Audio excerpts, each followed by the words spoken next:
ولكن متحدثين في هذه المنصة الفضلاء جاءوا من بلاد مختلفة، من أستراليا ومن أوكرانيا ومن العراق فربما هناك من الحاضرين الذين يريدون أن يتساءلوا عن أحوال المسلمين في تلك البلاد وعن الاعتدال والوسطية هناك. فإذا كانت هناك مداخلات والاستفسارات نعطي فرصة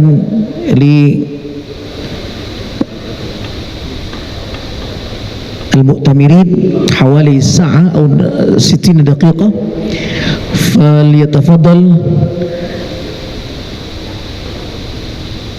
أيوة، 1 2 3 4 5 6 كثير. يعني ناخذ مثلا في الفرصة الأولى ل4 الأشخاص. أولا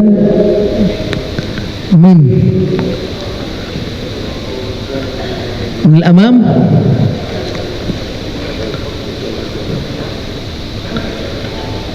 أستاذ عصام الدين مختار، والثاني فضيلة الأستاذ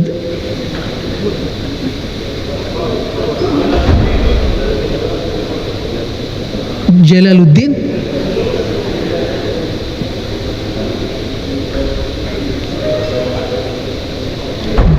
نعم ماشي. من النساء، من السيدات، أيوة، أستاذة حنانة مختار،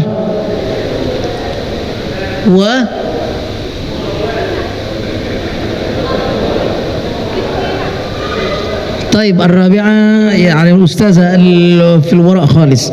والآن أولا الأستاذ عصام الدين، تفضل مشكورا.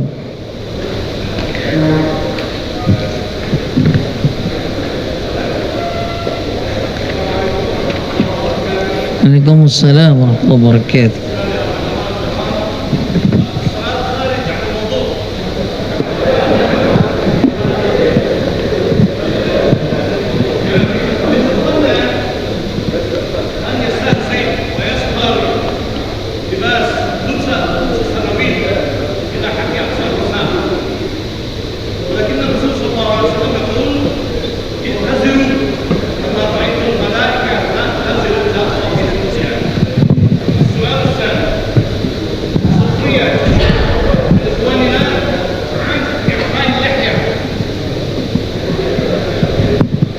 من إخواننا من يسخر إعفاء اللحية باعتباره وبادعائه أكثر غباوة وجهالة.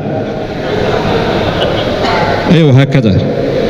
والثالث صلاة الليل مثنى، لكن من الناس من يصلي التراويح 4 ركعات بتسليمة واحدة.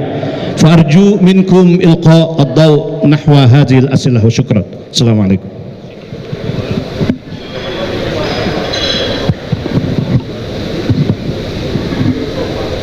بسم الله الرحمن الرحيم. السلام عليكم ورحمة الله تعالى وبركاته. أخاطبكم وقد جئت من تونس تلبية لهذه الدعوة، فشكرا للمنظمين وشكرا للمتدخلين وشكرا للمحاضرين وشكرا لجميع الحضور. تعقيبا بسيطا وليست مداخلة للرجوع إلى عنوان الندوة ومحور الندوة، أشير إلى أن فهم الوسطية وفهم الاعتدال يتطلب الفهم السليم للدين، والذي لا يفهم الدين فهما صحيحا سليما لا يستطيع أن يستوعب ما معنى الوسطية وما معنى الاعتدال. وهذا الفهم السليم للدين لابد أن يكون منطلقا من فهم صحيح لنصوص الدين، للقرآن الكريم أساسا، وللسنة النبوية الشريفة ثانيا، باعتبارهما المصدران الأساسيان لهذا الدين. وتبعا لذلك لا بد من فهم أقوال العلماء. أما أن يعمد الإنسان إلى آية أو إلى حديث أو إلى قول عالم من العلماء فيجتزئه من مكانه ويقطعه عما قبله وعما بعده ويأخذه وحده، ففي أغلب الأحيان يضل في الفهم ويضل غيره عن الحق وعن الصواب. ذلك أن فهم الدين وفهم النصوص في الدين وفهم أقوال العلماء في أصله أمر متروك ومعهود للعلماء وللمتخصصين وللعارفين وللفاهمين. فنصوص الدين يتولاها العلماء، يستوعبونها ويفهمونها وفق قواعد يمتلكونها، ثم يتولون بدورهم تبليغها وتوصيلها إلى عامة الناس، والناس إما عالم أو متعلم، فالعالم هو الذي يستوعب ويبلغ، والمتعلم هو الذي يعتمد على العالم ليبلغ له الأمر وليفهمه النص ويقدم له المعلومة. لأن العامي الذي يعمد إلى آية ويخرجها من سياقها، مثل ما أشار الأساتذة الكرام في الحديث النبوي أو حتى في القرآن نفسه، يقرأ قوله تعالى: فاقتلوهم حيث ثقفتموهم، يأخذ سيفه ويخرج إلى الشارع، يقول: أنت مسلم ولا كافر؟ كافر. يأخذ السيف ويقطع رأسه. تقول له: ماذا تفعل؟ يقول: أنا أطبق القرآن، الله أمر بذلك في القرآن. قل له: لابد أن تفهم هذه الآية، ماذا قال قبلها وماذا قال بعدها وفي أي سياق وفي أي موضوع وفي أي مجال، وهذا لا يمكن لك أن تفهمه بعلمك البسيط وباطلاعك المحدود. القرآن والحديث أصل هذا الدين يؤكدان على أن فهم الدين والكلام في الدين لا يمكن أن يترك إلا أو لا يجوز أن يترك لغير المتخصصين في الدين. والآيات كثيرة في هذا المجال والأحاديث كثيرة، ولذلك أستغل المناسبة لأشد على أيدي الإخوة المنتمين للمنظمة العالمية لخريجي الأزهر من فرع أندونيسيا أن يتولوا هذا الأمر ويمسكوا بزمام العلوم في هذه البلاد، ويقدموا للمسلمين هنا أساسا الدين وفق الفهم السليم والفهم الصحيح الذي استوعبوه والذي تعلموه، ويغلقون المجال عن المتطفلين على الدين وعن الذين يريدون أن يحملوا الآيات والأحاديث ما لا تحتمله. وشكرا لكم على الانتباه.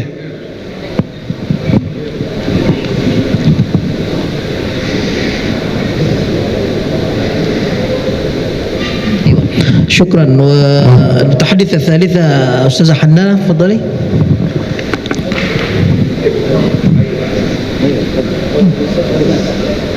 يقبل الأستاذ هنا.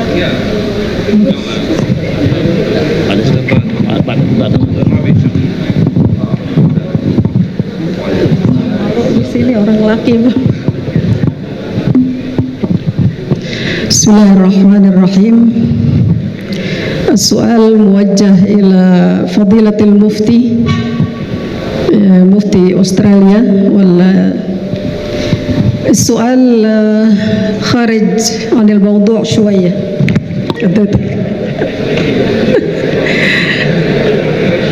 بالنسبة للفرق المختلفة لجماعة المسلمين في إندونيسيا، نحن لا نقف أمامهم تجاه العداء والتكفير، وإن كان بعضهم يكفروننا ويرفضون ممارساتنا الدينية، ولكن هناك فرقتان اللتان يصعب لنا تحديد موقفنا تجاههم. هما فرقة الشيعة والأحمدية التي بدأت تنتشر وتثبت وجودهما في أرض إندونيسيا. وعلى الرغم من معرفتنا من دراستنا في الجامعة لأخطائهم في معتقداتهم، ولكن ممارساتهم الدينية حضرتك لا تختلف اختلافا واضحا مع عباداتنا، فيصومون بصيامنا ويصلون بصلاتنا. فما توجيهات حضراتكم لنا تجاههم؟ جزاكم الله خيرا والسلام عليكم ورحمة الله.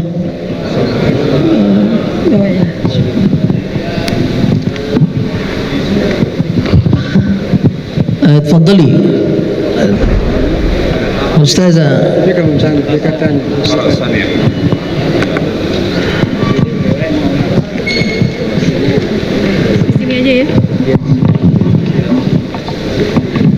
فضيلة رئيس المنظمة العالمية لخريج الأزهر فرع إندونيسيا، أشكركم وأشكر لجميع هيئة اللجنة على حسن الترحيب والاستقبال، وتحية وسلاما لجميع المتحدثين في هذا المؤتمر الدولي الغالي، وجميع المشاركين والمشاركات الأعزاء. السلام عليكم ورحمة الله وبركاته.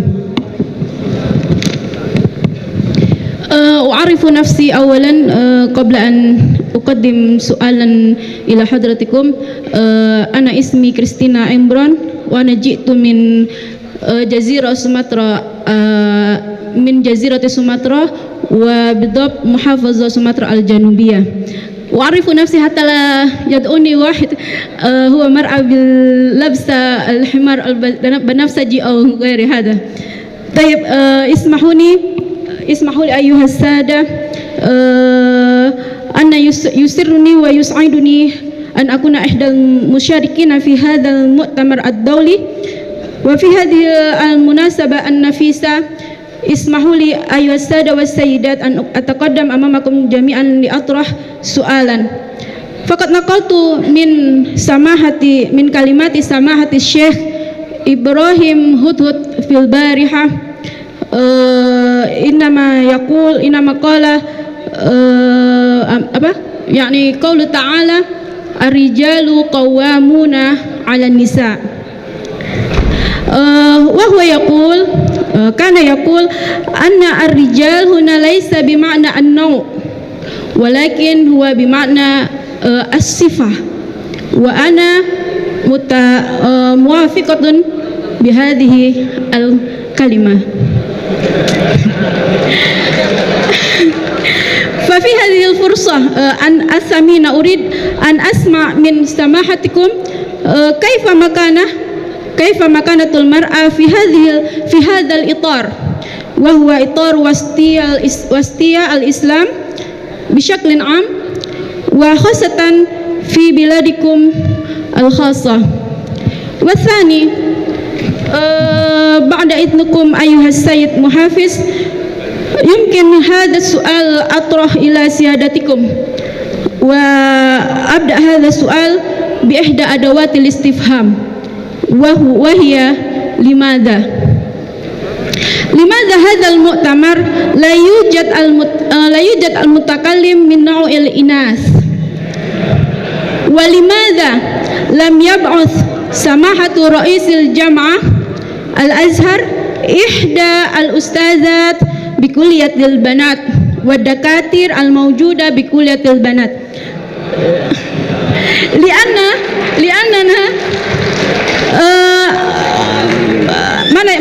لأن تكون متكلمة في هذا المؤتمر الدولي. يعني هذا ليس احتجاجا مني، بل فقط التساؤل من بالي وخاطري. كنا بنات الأزهر الشريف، صرنا اليوم سيدة البيت، نمسك ونثق بكل ثقة كل ما علمنا مشايخنا وأستاذاتنا ونمشي وراءهم في هذه وسطية الإسلام. والسلام عليكم ورحمة الله وبركاته.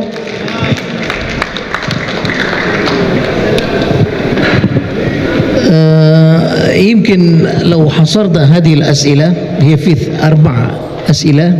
أولا أحكام اللبس وإطلاق اللحية وركعات التراويح، وثانيا يعني عن الشيعة والأحمدية، يعني موقفنا منهم إيه مثلا. حاضر ماشي.